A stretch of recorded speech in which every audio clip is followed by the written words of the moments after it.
한강의 노벨문학상 수상 기념 강연, 빛과 실. 한강 작가의 노벨문학상 수상 기념 강연 빛과 실은 유년기의 기억에서 출발해 작가로서의 여정, 그리고 인간과 세계를 향한 깊은 질문들을 하나로 엮어냅니다. 그녀는 글쓰기를 통해 폭력과 고통 속에서 사랑과 연대를 발견하고 이를 바탕으로 인간성과 세계의 본질을 탐구해왔습니다. 빛과 실은 그녀의 문학적 철학과 여정을 압축적으로 보여주는 동시에 문학이 가진 치유와 연결의 힘을 새롭게 정의하는 기록입니다. 유년기의 기억과 문학의 시작. 1979년 한강은 8살이었습니다. 어느 날 그녀는 낡은 구두 상자를 정리하다 유년 시절에 쓴 일기장과 함께 작은 CD를 발견합니다. A5 크기의 종이를 반으로 접어 만든 얇은 중첩 제본 안에는 그녀가 어린 시절 스스로 적은 시들이 들어있었습니다. 그중 하나는 이렇게 시작합니다. 사랑이란 어디 있을까? 팔딱팔딱 뛰는 나의 가슴 속에 있지. 사랑이란 무엇일까? 우리의 가슴과 가슴 사이를 연결해주는 금줄이지.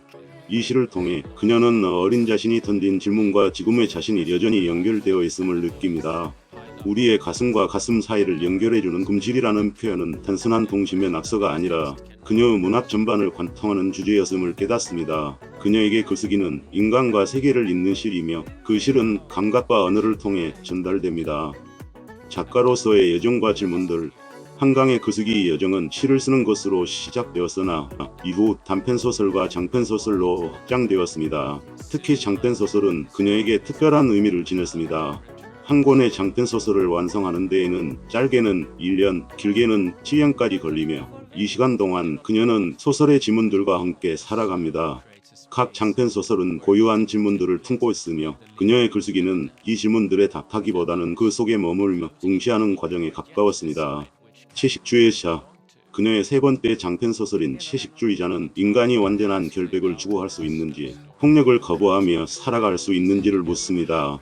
주인공 영애는 육식을 거부하며 점차 인간성을 버리고 식물이 되기를 갈망합니다. 그러나 그녀의 선택은 자신을 구원하지 못하고 오히려 점점 죽음에 가까워지는 아이러니를 보여줍니다.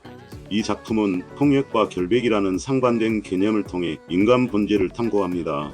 바람이 분다 칼랴. 이 작품은 폭력을 거부하면서도 세계와 삶을 받아들여야 한다는 현실적 지문을 탐구합니다.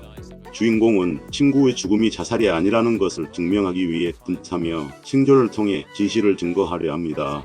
그녀는 죽음과 폭력의 그림자 속에서도 살아남아야 한다는 강렬한 메시지를 전합니다. 히라보 시간. 네 번째 장편소설인 히라보 시간은 인간의 연약함과 온기를 통해 폭력적인 세계 속에서도 살아갈 가능성을 모색합니다. 말을 잃은 여자와 시력을 잃어가는 남자가 서로의 침묵과 어둠 속에서 발견하는 연대는 인간의 연한 부분을 어루만지는 것이 생존의 열쇠임을 암시합니다. 과거와 현재를 잇는 연결. 광조와 제시오. 한강의 글쓰기에서 중요한 전환점은 소년이 온다와 작별하지 않는다라는 작품에서 나타납니다.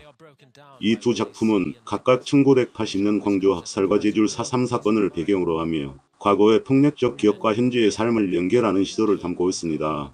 소년이 온다. 소년이 온다는 광주 학살을 정면으로 다룹니다. 15살 소년 동호는 학살의 중심에서 시신을 정리하며 죽음과 마주합니다. 이 작품은 인간의 잔혹성과 존엄성을 동시에 응시하며 과거의 고통이 어떻게 현재를 비추는지, 그리고 죽은 자들이 산 자들을 구원할 수 있는지를 묻습니다. 광주는 더 이상 특정한 도시가 아니라 인간의 보편적 귀국과 존엄을 상징하는 장소로 확장됩니다. 작별하지 않는다. 그녀의 5번째 장편소설인 작별하지 않는다는 제주 4.3 사건의 학살 생존자를 중심으로 한 이야기입니다. 주인공 정심은 학살에서 살아남아 사랑하는 사람의 뼈 한 조각이라도 찾아내려는 애도를 지속합니다. 이 작품은 작별하지 않는 삶, 망각에 저항하는 기억의 지속성을 통해 인간의 사랑과 고통의 본질을 탐구합니다. 문학의 본질. 한강은 글쓰기를 인간과 세계를 잇는 금실에 비유합니다. 그녀의 글은 인간의 감각과 생생한 경험을 독자들에게 전달하며 이 연결이 인간성과 세계를 이해하는 데 중요한 역할을 한다고 믿습니다. 문학은 단순히 이야기를 전달하는 것을 넘어 과거와 현재, 사랑과 고통, 폭력과 연대를 연결하는 촛불과도 같습니다. 그녀는 자신의 글쓰기가 질문을 던지고 그 질문을 통해 독자들과 함께 답을 찾아가는 과정임을 강조합니다. 그녀의 글은 독자들에게 인간과 세계의 본질에 대해 깊이 생각하도록 유도하며 문학을 통해 연대와 희망을 발견하도록 돕습니다. 미래를 향한 다짐과 사랑의 중심성. 강연의 말미에서 한강은 아직 완성하지 못한 작품들과 느린 속도로 나아가는 여정을 언급합니다. 그녀는 문학적 여정을 멈추지 않고 새로운 질문들과 함께 더 먼 곳으로 나아가겠다고 다짐합니다. 그녀에게 문학은 단순한 창작 활동이 아니라 인간과 세계를 이해하고 연결하는 도구입니다. 특히 그녀는 유년기의 질문으로 다시 돌아갑니다. 사랑이란 무엇인가? 라는 질문은 단순한 동심의 호기심이 아니라 그녀의 모든 창작 과정에서 중심이 되어왔던 질문임을 깨닫습니다.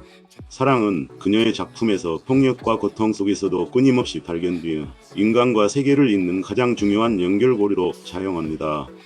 끝나지 않는 여정. 빛과 실은 한강의 문학적 철학을 지략적으로 보여줍니다. 그녀는 문학이 인간성과 세계를 연결하는 금실이 될 수 있다고 믿으며 폭력과 고통 속에서도 사랑과 연대를 통해 인간의 존엄을 회복할 수 있음을 보여줍니다. 한강의 작품은 독자들에게 고통과 사랑, 폭력과 연대 사이에서 인간의 본질을 응시하게 합니다. 그녀의 글은 과거와 현재를 잇고 독자들과 함께 미래를 향해 나아가는 촛불처럼 작용합니다. 그녀의 문학은 독자들에게 질문을 던지며 그 질문을 통해 삶의 의미를 찾도록 돕는 끝없는 여정으로 남습니다. 그녀의 강연은 문학이 단순한 이야기 전달을 넘어 인간성과 세계를 연결하는 실로 작용할 수 있다는 강렬한 메시지를 남깁니다. 그녀의 작품과 철학은 앞으로도 독자들과 함께 여행하며 폭력과 고통 속에서도 사랑과 희망을 발견하는 길을 열어갈 것입니다.